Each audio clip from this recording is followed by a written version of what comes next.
عليكم ورحمة الله وبركاته. الحمد لله رب العالمين والصلاة والسلام على رسول الله وعلى آله وصحبه أجمعين، وبعد. جزا الله خيرا خطيبنا Sheikh Dr. Khamis hotuba yake.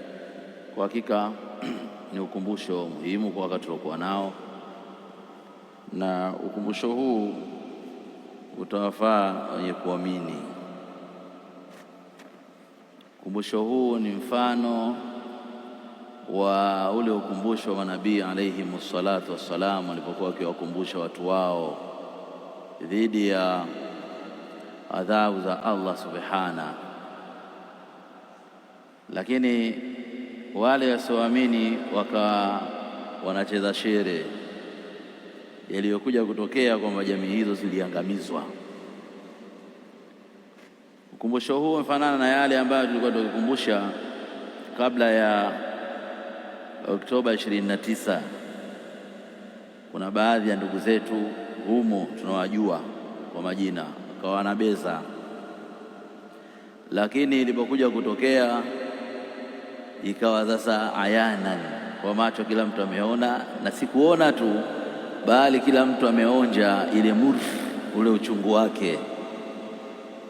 Maana yake kwamba wale walikuwa kibezi walikuwa fi dhalalin mubin, upotevu wa wazi, kwamba na saa kama hizi na ufafanuzi kama huu na tahadhari kama hizi ambazo zinaegemea kitabu cha Allah na sunna ya Mtume sallallahu alayhi wasallam, na hivyo hivyo kuegemea zile yale matukio, basi ni muhimu sana.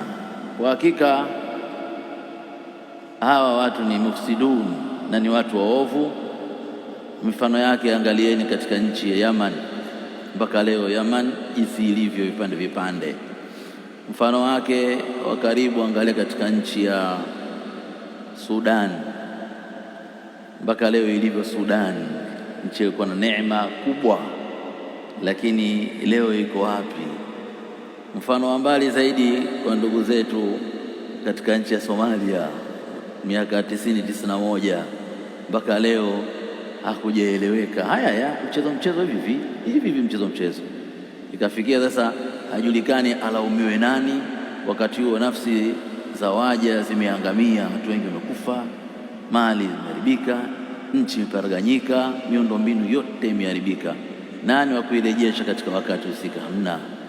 Walio tusichezee neema hii ambayo Allah subhanahu wa ta'ala ametuneemesha. Sisi tusikia tuwe ni wajumbe kuwaambia watu wetu maeneo yetu, kuwaambia kwa mifano, na hata ukiwaambia wapo baadhi kama kawaida watapatikana, lakini jukumu la msingi la kunasihi na kuelekeza liwe limefanya nini? Limefanyika.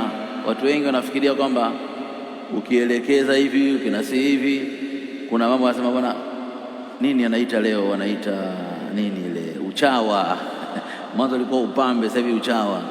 Lakini uchawa huu baada ya Septemba 29, kati ya chawa, kupe, kunguni, sisimizi, mchwa, ilikuwaje?